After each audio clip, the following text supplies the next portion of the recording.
Hi everybody, so I'm back. And so I was telling you about the the jobs at Prelude Designs. So while they're sitting there trying to figure out, what they're going to put in the newspaper, how they're going to say it.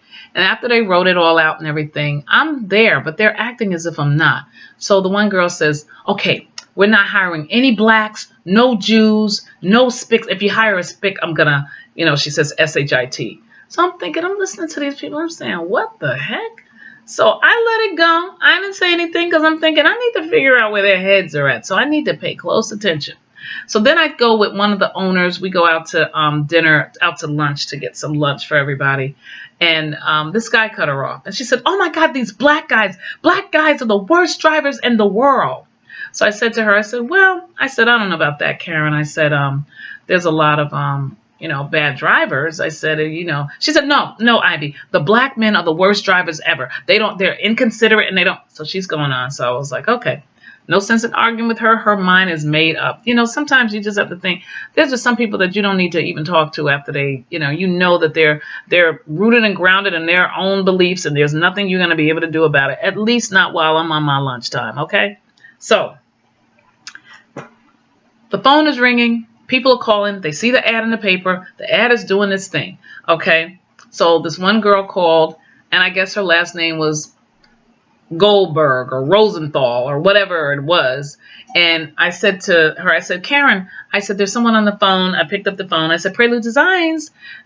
I'm calling about the ad." "Okay, hold on." She said, I said, "Who's calling?" Blah, blah, blah, blah, blah, Rosenthal, Weinstein, whatever you want to call. So I pass it over. I transfer it over to Karen, back to Karen.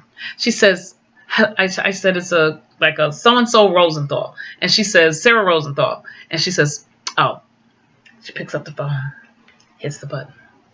"Hi, this is Karen." "Oh, yes. I'm sorry. Yes, that position has been taken." "Okay, thank you for calling."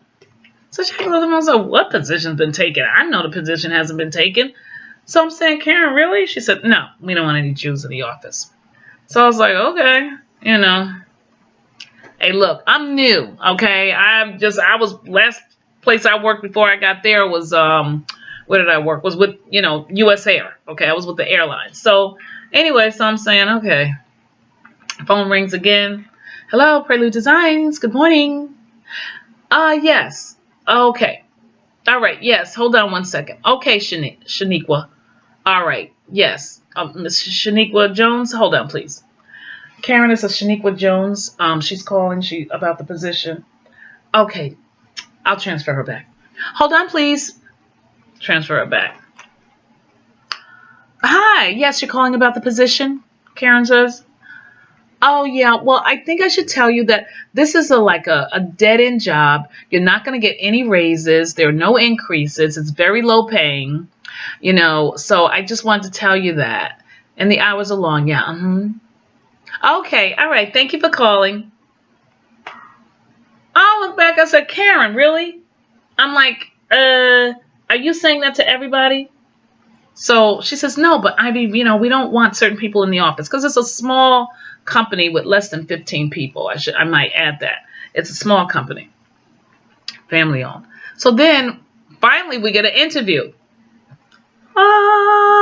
We get an interview.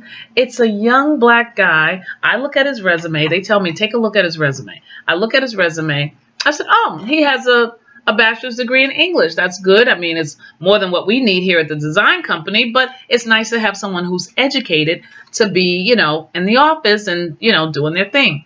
He comes in, he's black. He's gay. He's suited down, and he's overqualified, in my opinion. So they take him to the back. They say, "Oh, right this way."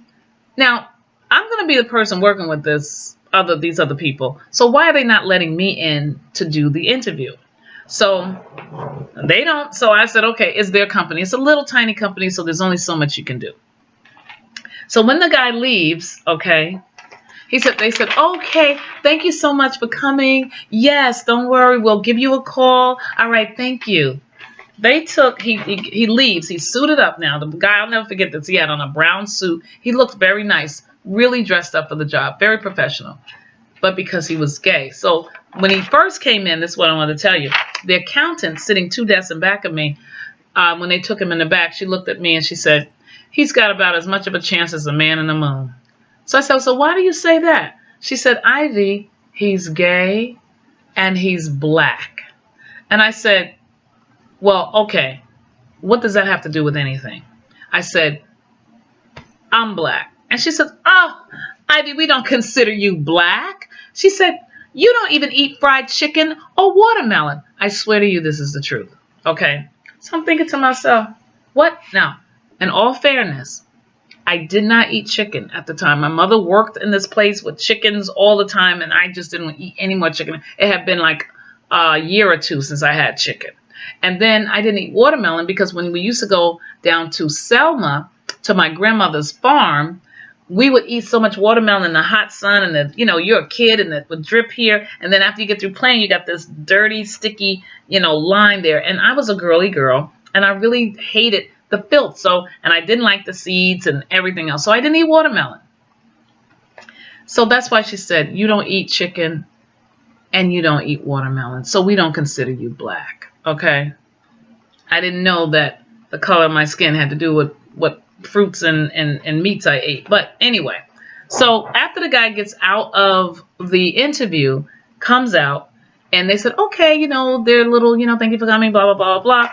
Now, the waste paper basket is here in the corner.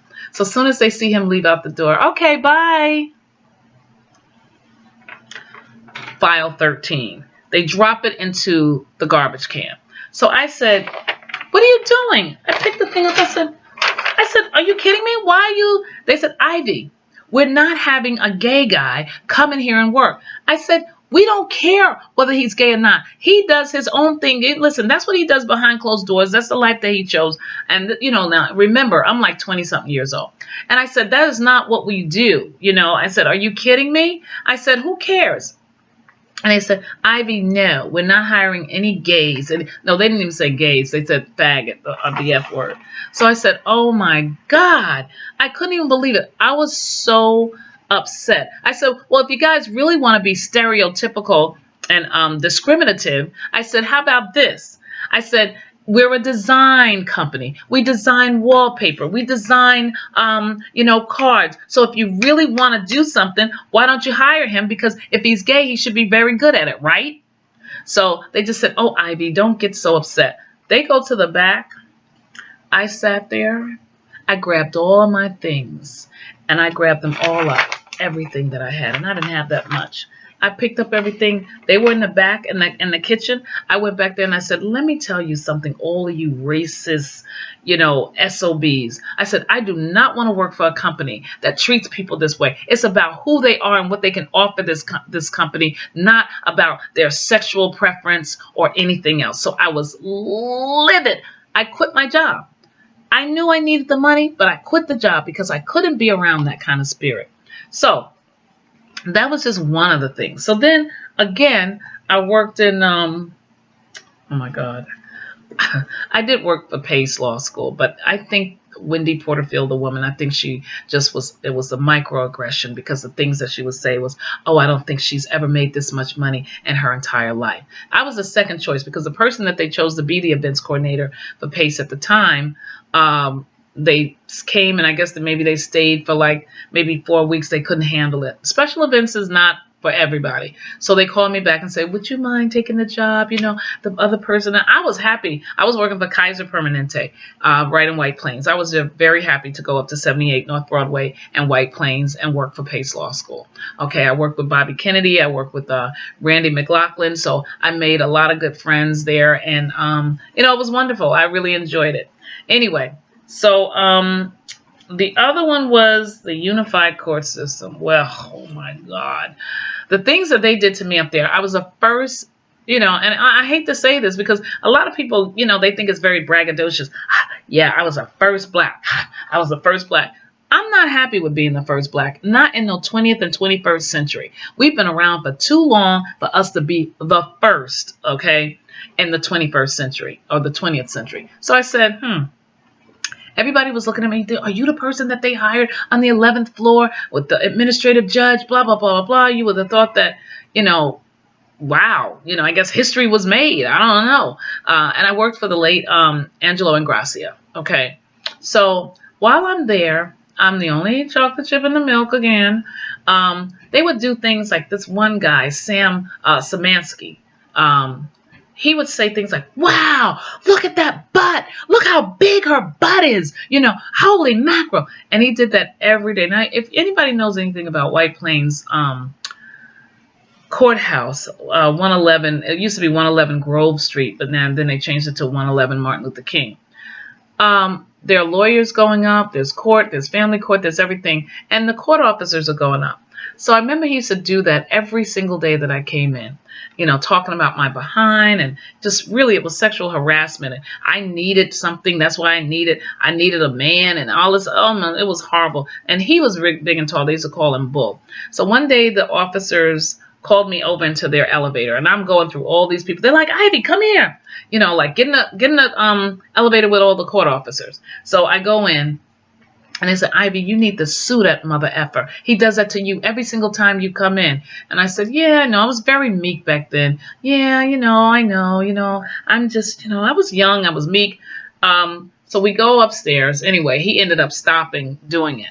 But upstairs was even worse, because one Christmas, they decided to put this picture for Christmas on my desk.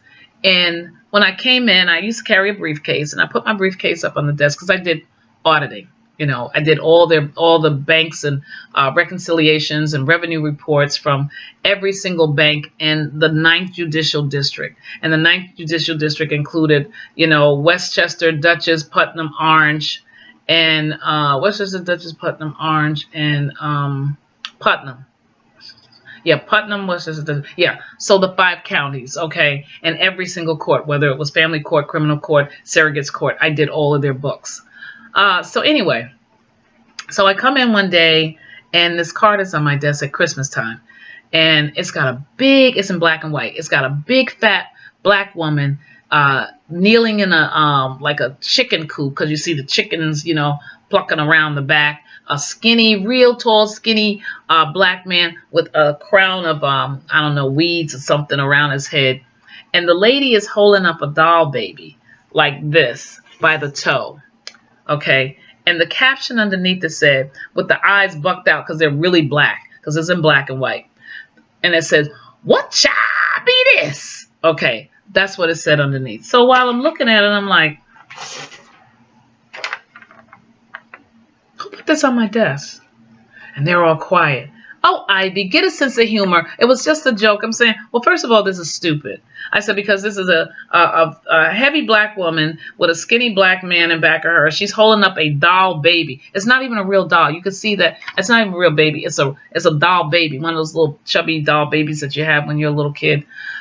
And I said, I don't know. They said, oh, it was just a joke. So I took it and I saved it for years. For years I saved it. Another time I come in, because Samansky has told everybody here that he's always talking about how big my rear end is. Okay. So they decided that they were going to pretend like they were going to order me a one of those derrieres that, when you're like a transsexual, you want to put that on to make yourself look like you have a big butt. So they claimed they were going to order one. Now, Judge Ingrassia's law clerk was Richard Farina. I love Richard. He's up in Orange County. And he said, Ivy, aren't you mad when they do this? That was with the first one. And he said, tell them to F off, And he was so wonderful. But then when they put the derriere thing on, he made a joke. And he said, they're ordering you one of these. He said, I already thought you were wearing one. So it's these things. And then this other woman who used to do the accounting, I'll just call her Lynette. She would say things like, if I'm eating something, I was eating a kiwi one time, and she says, Ivy, what is that? Some kind of soul food? She passes by my desk. So the woman next to her said, LM, I don't think that kiwi is considered soul food. Okay. Another time she comes in when the the Rodney King trial was ending, and people went berserk, because of the verdict and everything. So she comes running out of her office over to mine. I'm, working, and she says, "Ivy, you need to get out there and control your people." So I said, "What people is that, Elle?" And she says, "You know what I'm talking about. Those people are over there. They said all the blacks, knocked down the door of the courthouse in New Rochelle." I said, "Well, first of all, I don't have any people that live in New Rochelle, so they can't be my people." And I said, secondly, a lot of people are a little concerned about the verdict for this Rodney King trial, And that was another thing. And then another time, McDonald's used to give out these little dolls, right? These little dolls, and I had two, the wedding dolls, and I sat one on my computer, the black one and the white one, and I had them both there together. So one day I would get to work at 7:20 in the morning. So she comes in on time and she goes, "Oh my God, Ivy, where'd you get those dolls?" And I said, "Oh, I got them from McDonald's. They give them to you as a little prize." She said, "Oh my goodness." She said, "My daughter Lindsay would love those." And her daughter used to model for Caldors, cute little girl. So I said, "Well, here." I took them. I said, "Take them, give them to Lindsay." And she said, "No, no, no, you can keep them, but I have to tell you this story." So my housekeeper, Maria, I don't know, she I came home the other day, and Lindsay had the doll, and she was running, "Mommy, Mommy, look, I got a chocolate doll, Mommy, Mommy." So she said the Spanish lady, her worker, is running behind her. She said, "No, Miss Lynette, I'm so sorry." She said, "I tried to get her out of the store, but she would not go. She was screaming for the doll." And so she says, "Oh, it's okay." She said, "Let her keep it. She's eventually going to have to get used to him anyway." So I'm sitting there, and I said, "Get used to him?" I said, "Get used to what, Lynette?" I said, the dolls." So she said, "No, Ivy, I'm not, don't try to be funny." I said, "Get used to what?" "Get used to them." "What is them?" She said, "Well, Ivy, I'm sorry. You don't have to get so upset. They just didn't have a lot of them when I was in school." And I said, "A lot of what, Lynette?" "A lot of dolls." And she says, "No, Ivy, a lot of blacks." So I said, "Well, let me say this.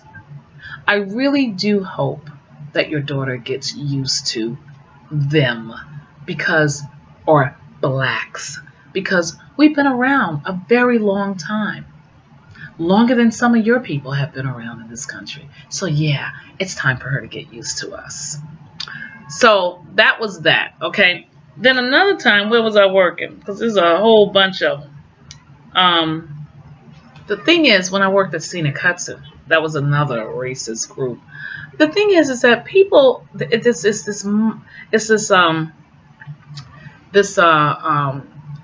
microaggression. They either do or they don't, or they pretend like they don't know that they're being insulting, that they don't know that they're saying racist things that are insulting. Most of the time, they don't care. They use the excuse that, "Oh well, we're in just as much. You guys get more opportunity." They always switch it around again, like I said. So when I was working for Scenic Hudson, I had to get a car and do an event. The girl was very, very racist that I was working with, and so was the CFO. He was unbelievable too. And they said things like, because I was known in Dutchess County, and I did a lot of things, and so people knew who I was, so I could get things done. And it was just a jealousy thing.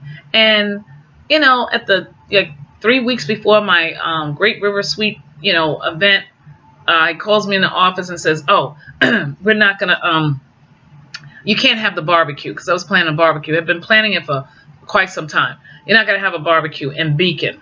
And I said, "Well, why not?" He says, "Well, because you're going to invite, your family and your friends, and it's a barbecue, and you'll have children there."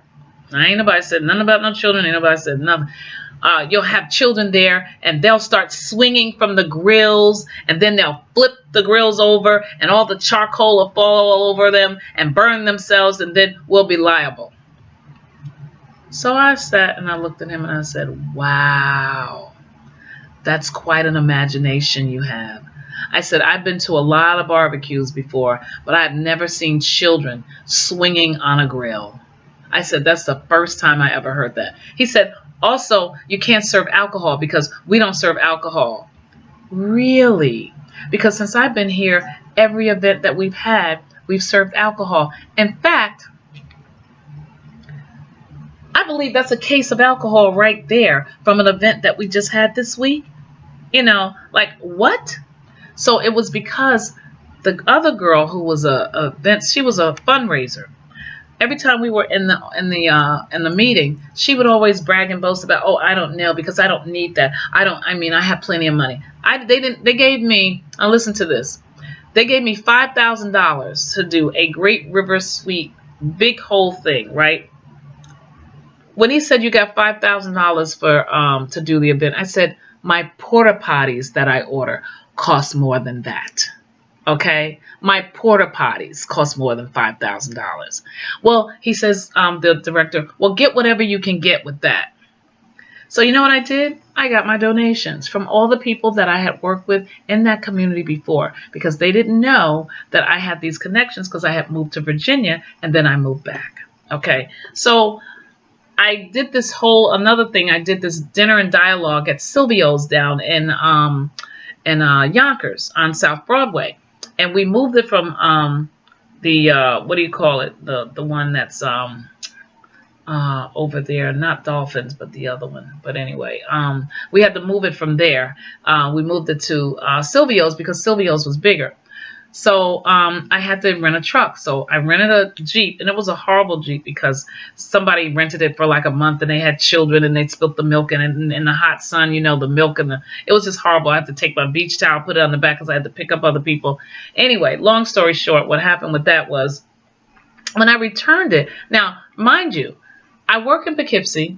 I live in Yonkers. So I got the truck from Poughkeepsie, brought it in, put I was doing a dinner PowerPoint and everything, put all the equipment in the truck and drove it to Silvio's, set it up, broke it down. The thing was over at like 10 o'clock. So by the time I put everything together and brought it in, it was nighttime. So it was 11 when I got back to the waterfront because I lived at the waterfront in Hudson Park. And I left everything in the car in my parking space. Drove it back up the next morning to Poughkeepsie, which is like 73 miles. I drove it back up. Don't you know these jokers had the nerve to ask me why I had the car for 3 days or 2.5 days? Well, if the event was on Wednesday and I got the truck on Tuesday, filled it up with all the stuff, the folders and everything from the job, drove the car back down to the city of Yonkers for the next day, got up, drove the stuff to Silvio's, unloaded the stuff, and then packed it back up and put it back in the truck. Did you really think that I was going to be coming back up to Yonkers, back up to Poughkeepsie rather, at 11 o'clock at night, getting there around 12:30? Where did you think I was going to put the things? I can't return the car at 11:30 at night, 12 o'clock at night. I can't return the car. I can't even get into the office to put the stuff away. Don't you think common sense would tell you that I needed to drive the truck back the same way that I drove? I mean, it was just like, and these people got paid $250,000 a year, some of them, to not think. Because all they wanted to think about was, I'm a black woman, maybe I wanted that Jeep because I'm not used to anything, and I'm going to ride around and show all my friends this car. It was a stinking car. I didn't even want to put anybody, I didn't even want to put my staff members in there because the milk from where the woman had spilt the milk with the baby bottle was smelling like soured milk the whole time. So, I said, well, don't worry. I didn't do any drive-bys while I had it. My homies didn't get in the truck, and we were riding around, in the car, having a ball. So I had to say stuff like this because these people were unbelievable. During the event, when I had it, the big event on Beacon, I remember somebody said, oh my God, this is beautiful. I had a tent with you could fit 200 and some people in there. We had on a table fruit that goes up. But all the restaurants came and they actually served the food. It was the most unbelievable thing. So someone said, because normally Scenic Hudson would not have a lot of black people. And someone said, oh my God. They said, who are all the black people? So the woman who was jealous said, "Oh, the black people, those are all Ivy's friends." I did not know everything because they think every black person knows each other. The most unbelievable thing. So when I tell people about the racist stuff, about, you know, oh, Ivy, those are Ivy's friends, and then somebody else came around, they said, "Oh, did you cook all of this food?" Like all we can do is cook and clean. Okay, just crazy stuff. So when people ask me, "Well, Ivy, what year was that?" I said 2005. Okay, not that long ago. The other one in the court, you know, 1990. Okay, it's just like it was happening at this time. So don't get it twisted. Don't think that racism still doesn't go along. I know that number one, that people really believe that there is no racism, that everybody's equal, even Stevens, you know. And the only reason why black people don't have anything is because they're lazy, tired, and shiftless. And I looked at my friend that I talked to the other week who just can't stand Black History Month. By the way, I work for a city council person. He really couldn't stand Black History Month either. Whenever we had speakers, he was forced to go. And I'm sure inside he was dying. Like, I'm LGBTQ, he was probably thinking, I need to be, they need to be talking about LGBTQ. Of course, he didn't say that, but it was almost like he said, "Well, Ivy, I don't understand why all the white people have to be put into the same mold, because I'm not racist and, blah, blah, blah, blah." And I said, well, the people who aren't racist don't have to worry about it. I said, but Black History Month, February is the only month that black people get to talk about our history, what we went through, how it affects us today, and how we need to be able to do things differently today to change it for the next generation that's coming up. It's the only time that you all allow us. But then you'll want to take that away because on Black History Month, we got to share that with the Dominicans, who came over. Nobody, and I mean nobody, ever says, "Thank you, Native Black Americans, you and your ancestors and you Native people who have lived here. Thank you so much for dying, for being hung, for being raped, for being killed, okay, for the atrocities that the white American, Europeans, or whatever have done to you, and to allow us to come over here." Because when I do movies at the schools, and a Latino woman came up to me and said, "Miss Ivy, where were all the Hispanic people when you guys were doing all of this stuff?" I said, "Waiting for the dust to clear." Everyone was waiting for the dust to clear. And once we cleared the dust and the 64, the thing was signed, the civil rights, everybody wanted to come over to America. And they said, "We're going to push those Negroes out of the way because now we're going to take over. Thank you very much for all you did." No, they're not going to thank you. They're never going to say, if it wasn't for the Black Americans and everything that they went through, we wouldn't even be here today. So let's just hire all of our own. If you're Dominican, this is higher over. What makes you different? What makes you any different when you're not there? We are the only people, I believe, who embrace all people, all religions, all nationalities, all creeds, all colors. We embrace everybody. The sad thing about it is some of us don't even want to be black. And now on television, all you can ever see is black couples, black men with white women, or black women with white men, and little mixed babies running around. And everybody think that that's supposed to be cool. Well, it's not going to get rid of racism because, in fact, since Barack Obama became president, you had more people becoming more racist coming out the closet because they were pissed off because they can't help themselves. They can't help themselves. It's in their DNA. They have to be violent. They teach their kids. They give their kids a gun, some of them at the age of 5. Go and shoot. Be able to kill. We're getting ready for the race war. We're not trying to put together a race war. They want a race war. We don't want a race war. They think that they're better than we are, and they must have their pensions and their Social Security. But they'll cut your throat just like that. And even those of you who think that they like you because they accept you, but let me tell you something. In this city, everything is colorism. Oh, you must be something else because your skin is so light. You need to get in touch with your white side. Yeah, this is what they do. And if you look, they say, well, you're closer to us. And then you got the crazy black people who say, yeah, take a look at my great granddaddy. See how white he is? I'm white too. And they don't care nothing about you because you're black. And they don't care where you come from if your skin is black. But then they do try to fool us with the Dominicans. They said, well, they're complaining that we don't hire any black people. Let's let the Dominicans work on it. They don't have to speak any English, but they look like they're black. So when they're riding by, they look like they hired black people. This is sick, everybody. This has got to stop.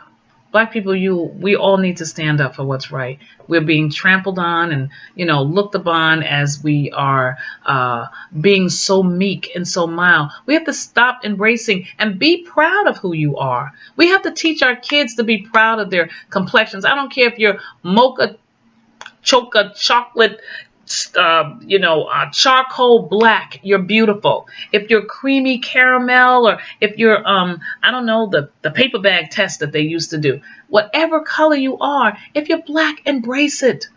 There's nothing wrong with being a person with melanin, with a beautiful brown complexion or beautiful black complexion. There's nothing wrong with being an American. There's nothing wrong with being a Native American, a Native Black American person. I know it's like everybody, I'm an immigrant, I'm an immigrant, I'm an immigrant. We're all immigrants. No, we are not all immigrants. We didn't all come over here looking for a better opportunity. That's what you all did. You all did that. We didn't. And I'm not afraid to say that. Now, I can make friends with everybody because I come in from Birmingham to the Catskill Mountains, okay? So I went from one extreme to the next. And I have plenty of white friends, Asian friends, and everybody else. We still keep in touch because we were a close-knit class when I graduated. Yes, I was probably one of only 5 blacks that graduated in a class of a couple of hundred people, but it was all right. I was captain of the cheering squad, co-captain of the girls' basketball team. I played soccer, volleyball, everything. I was an athlete. Nobody bothered me about it. Nobody said anything mean to me throughout the whole school. The whole time that I left Birmingham, not one white person said one horrible thing to me. It was like we were in our own little world there. But man, when it happens, it hurts like hell. Because you really want people to say, what is it? Dr. Martin Luther King said, judge you on the content of your character. But how can we judge people on the content of their character when the racism is so covert? You knew when the Klan was coming to bomb you and, burn your house down. That the police and the, Bull Connor and all those people. But here you don't know. They try to go behind your back. And yes, you better prepare for the race war that they're talking about. Because they're going to declare a race war. They're doing it now because they're weakening you. And I'll tell you a couple other things later on, but this time I needed to get this all out off my chest. I run for office, but one thing about running for office is that being fair and just to everybody. You treat people the way you want to be treated, whether they're black, whether they're white, whether they're blue, whether they're green. You don't say that the schools are filled because we have 60% or whatever percentage that you want to make up in your mind, whether it is or whether it isn't.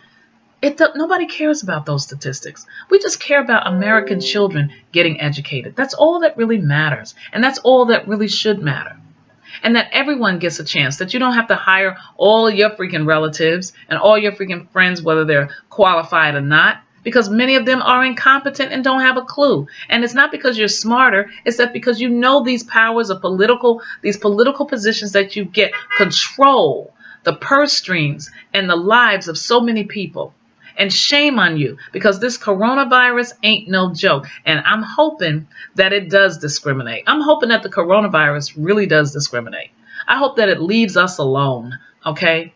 I don't know if it will or not, but I'm telling you something. It's a terrible thing what's happening, because only certain people can go into a laboratory like a mad scientist and invent viruses to try to kill people, and to direct water to go to certain people to try to kill them because they're black. Shame on anybody who supports this kind of crap. And like I said in the beginning, it's a disclaimer. I'm not saying all white people are like that. But you need to check your other people and make sure that they understand that your hatred is going to be the death of you. It really is. And we're not going to have anything to do with it.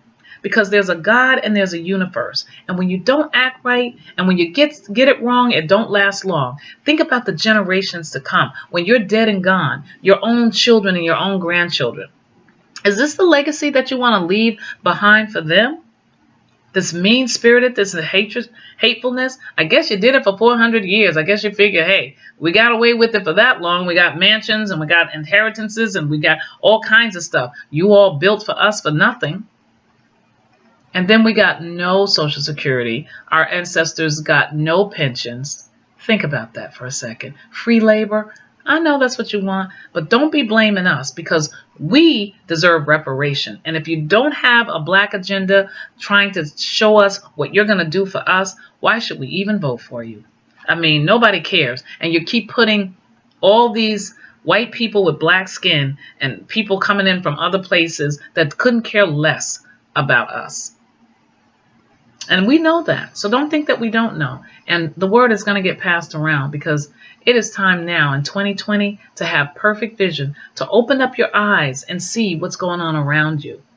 Okay? Open up your eyes and see that they don't care. You ought to care about yourself because they're not going to care. Your money needs to be turning over to other people who look like you because they don't care. And I love everybody. I truly do. But I'm going to tell you something. This has gotten ugly with the powers that be. It's the powers that be. And they're going to end up not only backfiring like they did with AIDS and heroin and everything else. It's going to come back to you. It's going to come back to you. And we're not going to have nothing to do with it. It's just going to be something that just happens.